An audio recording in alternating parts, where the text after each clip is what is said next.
And a very good afternoon, everyone. Welcome to Issues and Attitudes. Jeff Owens, Interim Manager at WEIU. My co-host, the world-famous Annalicia. I love being here. Yeah, Annalicia. How are you today? Doing just fine. And our guest making her initial appearance on Issues and Attitudes is Amanda Faulk. Hi, how's it going? And you are the Literacy and Financial Education Graduate Assistant here at Eastern. That is correct, yep. Life Center, we're going to probably call it from now on. The Life Center. And you are here to kind of educate us about what is the Life Center and what you do. So let's just learn a little bit about Amanda, what you do, and what Life Center is. So the Life Center is a free resource for all students here on the EIU campus to learn practical money management skills for the college years and beyond. It's totally free, and as a graduate assistant, I offer one-on-one counseling to provide students with those resources and the information to be better money managers. So, when you think about your background of what you're going into, how did this kind of fit into that career path? Yeah, so I've been working since I was 15. As soon as I was legally allowed to work, I started working. I learned the value of a dollar at a young age, budgeting, saving my money, and I think that, between my relationship with my family and just my own work experiences, I got a really good foundation for personal finance and my work ethic. So Dr. Simpson kind of called me up, came in for an interview, and the rest is history, and it's been a really great opportunity to combine nutrition and finance to spread that knowledge to students here at Eastern. Okay. I guess, why do you think a couple of the most important factors of why Eastern students really need to understand why finance is so important as no matter if they're a freshman or getting ready to leave here in a couple of months? That's a really good question. I think it's important because they're everyday life skills that everyone should know. We learn enough about biology and chemistry and all these things in school, but we don't really learn about personal finance, budgeting, time management, how to obtain a mortgage, or how to get school loans. And I think those are things we're going to be dealing with for the rest of our life. And the Life Center really does offer some great resources and services that students can benefit from. And before we started the show, you two were just going back and forth talking about this, because obviously Annalicia is a student here, you're a graduate student and have that expertise. Talk a little bit about what you guys were talking about, because I think that would be interesting for folks to hear. Well, I think one of the first things that we kind of touched base on was the idea of a budget, or developing this budget, because I feel like maybe people just don't, it doesn't just start, it starts there, but there's just so much more that trails off from that. Do you want to touch up on what we talked about earlier when it comes to budgets? Yeah, so I personally think that budgeting is one of the most useful skills not only a college student can have, but just an everyday adult can have. And you're right, it starts there, but it needs to continue. Creating that foundation, creating those good money management skills, and a budget allows it keeps track of your spending. You get to see a visual representation of where your money is going. That way you can prioritize where your money should be going versus where it is going, and cut back from, the nice to haves to the need to haves. And you learn to save, you really do. When you see, you've got $400 going to rent, or you've got this money you need to pay for this car part or whatever, it really teaches you those saving skills. And now, why do you think it's so difficult let me rephrase that. Why do you think college students think it's so difficult to budget and to save and to make rent? Why is it? Because we didn't have these classes like in high school, for example, or is there an exact answer for that? I don't know if there is an exact answer, but my opinion, I think it is because we didn't have these classes growing up. And I think it's just because people don't know how. They view it as hard, or adulting, as our generation likes to call it, That word is out there. Yeah, that word is definitely out there. And I think there's just such this belief behind it that it's so hard. And, I'm already great at money, like managing my money. I don't need to worry about that. But it is such a fundamental skill that we do need to know how to do. So, is there like an easy budget example that you have that you give your students who come in, that way if nothing else, they can have a ledger of expenses and money and income on one side, so to make it really easy to dumb it down, for lack of a better way to say it? Yeah, exactly. And I think the best way to do that is to do it from experience and to be able to relate to them. I am a student as well, so I give them my own budget. I show them my monthly income versus how much my rent is and my expenses, so they can see I too am doing that. So, do students use credit cards as much as they did in the past? I know credit cards, it seems like you don't hear as much about them. Right. The debit cards are still used. You can't live without a debit card. I think there's that fear with a credit card. But credit cards, pros and cons. Credit cards. So that's funny that was brought up, because I just did a presentation on credit cards, and our generation, the millennials, are using debit cards more than credit cards. So, but that being said, there is a stigma with credit that it's bad, but it's not always bad. Credit is fundamental to our economy. It allows us to acquire valuable assets assets, cars, houses, our education. So advantages, it can be used in an emergency. It's that money, if you don't have it right there on hand, you can swipe your credit card and things of that nature. However, there are some cons. However, there's always There are some cons to some credit cards. So it can increase the cost of items that you buy through interest. If you are late on payments or if you're just continually paying the minimum payment, you're not only going to prolong how long you're paying it off, but you're going to increase through interest. And then it can reduce the capacity to borrow in the future. So if you're defaulting on payments, you're paying less than the minimum amounts, or you're just late on payments, those are going to negatively impact your credit score, and you're not going to be able to borrow in the future.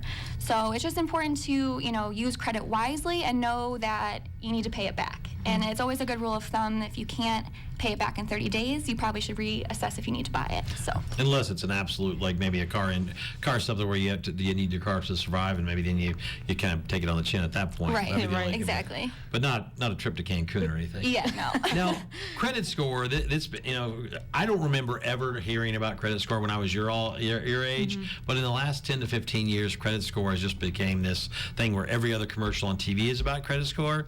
You hear about it whether you got a bad credit score or not. Does it matter as much for the college student what your credit score is going into the real world or not? You tell us, Amanda. Yeah, from my personal experience, I definitely think it does matter because it is a history, so you may not be thinking about it now, but if you try to go obtain a loan 10 years from now, any negative marks on your credit score will still be there. So what I like to tell students that come to see me is that if you're living in a house here in Charleston or an apartment, those leases are in your name and you're responsible for the payments, and that's going to negatively impact you if you're not paying on time. Same with your phone bill or your car payments, things like that. It's definitely important to establish those good money management skills because it will come back to kind of haunt you later if you're not. So. Okay. And this also applies maybe to the people out there that are listening that are not students. I mean, the same applicable out there. I think when you talk about it, if you're listening in and wondering what we're talking about. Student loan repayment, you touched a little bit student loan. I remember the greatest check I ever wrote was my last student loan payment. It was a great feeling to say that I was finally done. I'm done with EIU, finally. It took forever. So talk about student loans and the repayment and the process.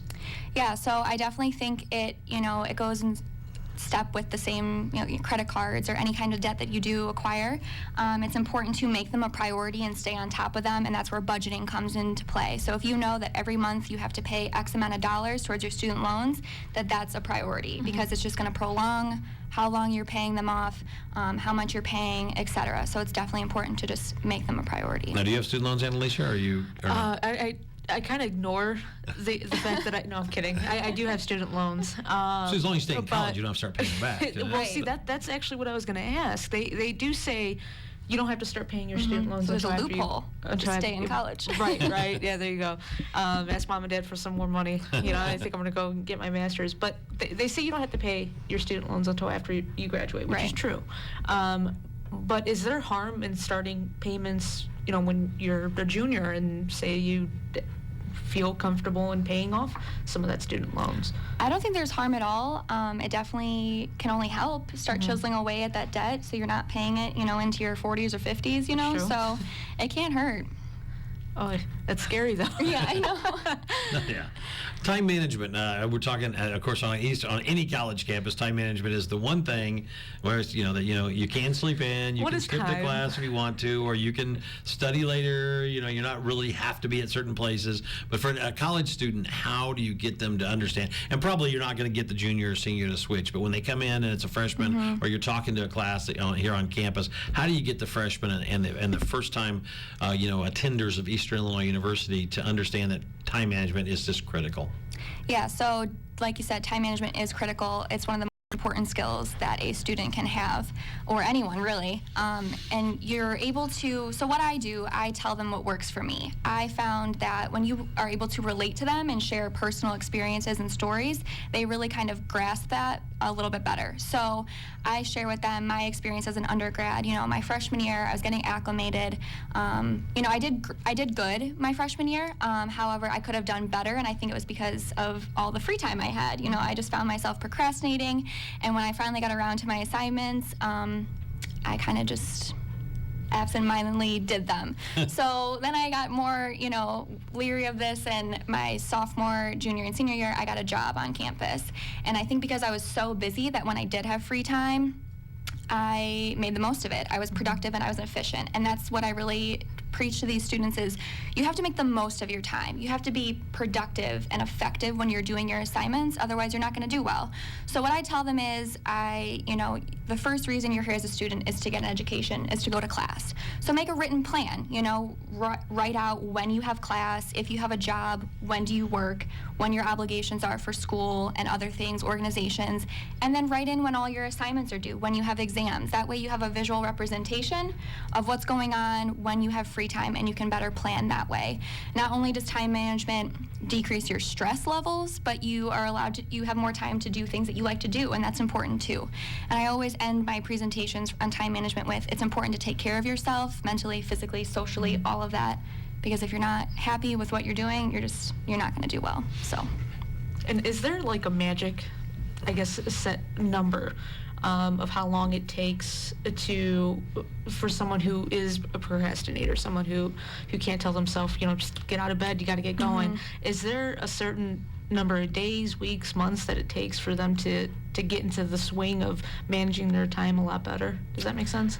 Yeah, so I am a big believer that it takes about a month to establish good or bad habits. Whatever that habit is, it takes about 30 days for it to really sink in. So I always tell them that what works for one person might not work for another, and that's okay, but it's a trial and error. So if someone is really, a really big procrastinator, just kind of take baby steps, set some goals for yourself, make them SMART goals, so specific, measurable, attainable, realistic, and timely, and just make little goals for yourself, take little baby steps towards them, and just kind of work towards what you want to improve. If it's not sleeping in until 1 o'clock, maybe that's the first one, or, you need to start studying sooner, whatever it is, to make it individualized, so. There you go. Now, what about you? Are you an early morning studier or a later studier?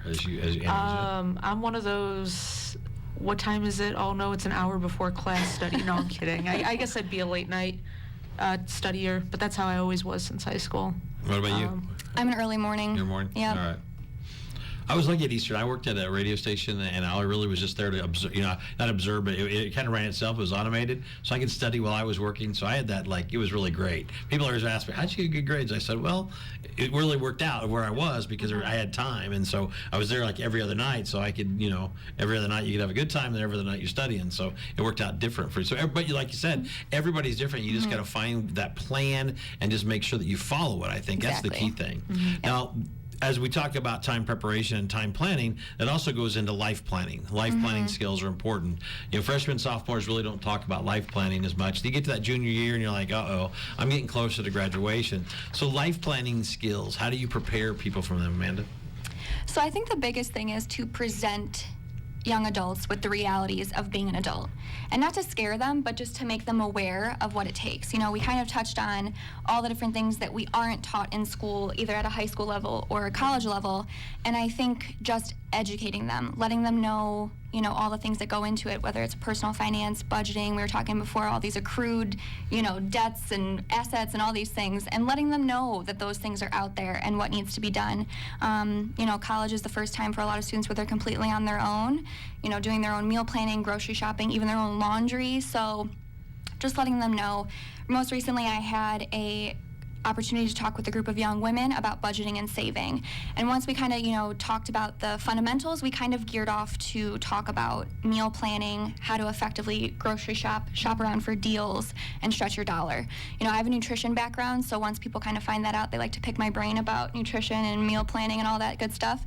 So, it was, if anything, this is a perfect example of we just need to enlighten our students and let them know, it doesn't have to be hard, but equipping them with the skills to be successful to do them on their own. Now, you seem like you're very organized, and you've kind of, off mic, so you've kind of got a game plan for yourself upon this. Not everybody's going to probably be as organized as you, but is it tough, though, to use yourself as kind of an example when you might be, super student as opposed to somebody who might be, moderate student? How do you kind of, because not everybody is going to be organized. They want to move back home, get a job at a hospital, go into sales. You seem to have at least the next 5 or 6 years of your life planned out. Not everybody's like that. So what do you tell the moderate student who might just be, I don't know yet? You know, that's a really good question. I think, you know, I wasn't always this way, so I kind of, I was. But she admits she's this way now. Did you know that? She accepted the compliment. Yes, well, thank you. So I kind of look back, you know, freshman, sophomore year, when I knew what field I wanted to go into, but not really what I wanted to do per se, and to just let them know that it's okay. We are young. This is the time to kind of see what we like and what we don't like, and to roll with what we really do like. You know, we're making a career for ourselves, we're building a life, and it's okay to be uncertain. That's what life's about, so. And I think that's the biggest sigh of relief, too, is knowing that right now it's okay, but you don't want to be, of course, you don't want to be day of graduation and not have any clue I have no idea, on what you want to do. Thanks for the 4 years, though, so. Yeah, right. Well, so many people just wait till the last week to get their resume ready, to get any of their coursework. You know, like for TV and radio, you want to have all your best work, and journalism, your best work ready. So when someone calls or you have an opportunity to be at an interview, you can actually be prepared for it and get them the information as fast as possible. Which leads right into our next thing. Let's talk about preparing for a job interview and those kind of skills that the Life Center at WEIU teaches the students of Eastern. Yeah, so I think it's really important, like we've mentioned, that job interviews, it's a chance to sell yourself, making sure your resume is buttoned up. Eastern offers a lot of great resources for resume building workshops and things like that, and I think students should take advantage of them. And the resume is the first thing that employers are going to see. It's a way to sell yourself on paper, and that way hopefully you land an interview and then you can sell yourself in person. And I know what, some of my professors have told me is to really use the STAR method, which a lot of people haven't heard of, but it stands for situation, time, action, and results. And it's a great way to show your strong qualities, not only to tell, oh, I'm a natural leader, oh, I'm really organized, but to show them through examples, to illustrate those strong qualities that you have. And it really is more powerful than just saying those things or just, oh yeah, my strong suits include X, X, and X, So that's something that I really do preach to students. And also, leave them with nothing but a positive impression. Dress well, look the part, strong eye contact, everything even just like as simple as a handshake. They seem super cliche, but those things do matter. And also do your homework on the company. That's a big thing too, know their values, know their business plan, know all, the things that they want to represent, and make sure that your values and your experiences align with what they're looking for. Because I think what people forget when they're interviewing is it's not just you interviewing for a job.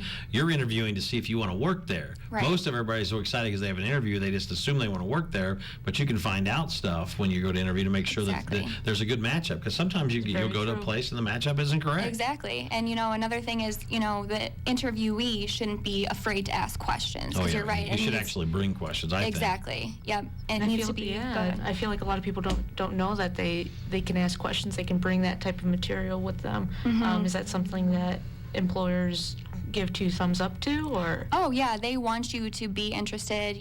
Doing your homework goes a long way, because there are a lot of people that don't do their homework. They don't bother to do that. They don't care. So I think it does show that you're interested and you're hoping for the best. Yeah, so it needs to be an equal fit for both parties. There you go. What is when EIU students come in most and they talk to you? What do they ask you the most about? What's usually on the top of their head most of? Budgeting. Budgeting? Yep. So they are concerned about budgeting. Now, that's where it starts. Would you think that about Annalisa? I think so. I think now, what year? When do you graduate or schedule to graduate? See, I'm a junior, second semester junior year, so fingers crossed. Hopefully May 2019. May of 2019. So it just depends on if I study abroad. Then I stay another semester. So. Okay. Now, do you consider yourself a good budgeter or not? I think I'm learning. I think I'm. It's a learning process. It really is, and especially I feel like your family background plays a huge part in how you budget and how you save. Absolutely. When you get older. I never had that structure, unfortunately. We always lived paycheck to paycheck, and so there wasn't really much budgeting that went on there. It was just see what we can get for the month, and hopefully we can wing it. But I mean, it's unfortunate, but it's true. Yeah, it's true. God bless my mom. She did what she could, and she's a great woman. I can remember my mom and dad told me before me and my sister were born that going into the weekend they had $5 left and a bag of potato chips, and they had to make that $5 last until they got paid on Monday. And that's how it was. And you think, and now $5 in the '60s was a little bit more. You could probably get, whatever, a bucket of chicken to last you for the weekend or whatever. But but that's how life was, and there are a lot of people that are still like that, and college students that applies to sometimes well. So when they come in and ask you about the budget, or do they just want a plain budget, or do they have dollar amounts, or how does, what are the details on that? What I really like to do is create a personalized budget for them. So what I ask is that they bring in, their income, all their expenses, and that way I can work with them to make it individualized. Because other than that, what's the point? So you really will itemize it out for them? Yeah, Okay. I will. I will work with them. I will show them what I did, and kind of, if they have specific goals for themselves of saving money, or they need to save for something, I will help them figure out where to cut things back. So. Interesting. So now, what are students on the opposite? What are they not doing that you think they should be doing in terms of finances, budgeting, and all that? When you see them come in. I know not just doing a budget would be the easy answer, but are there other things that they should be doing that they're just ignoring when you're on when you're in college?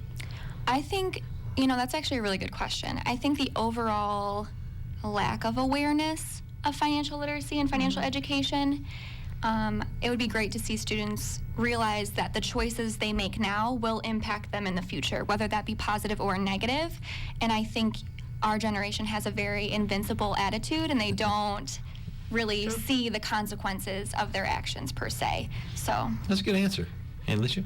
Well, the idea I've always heard this idea, well, I'll just wait until my next paycheck to pay off this one bill, and I'll spend money on this one thing because I'm never going to get the chance. Is that something that you obviously, when it comes to saving money, at what point do you say, no, I don't need that?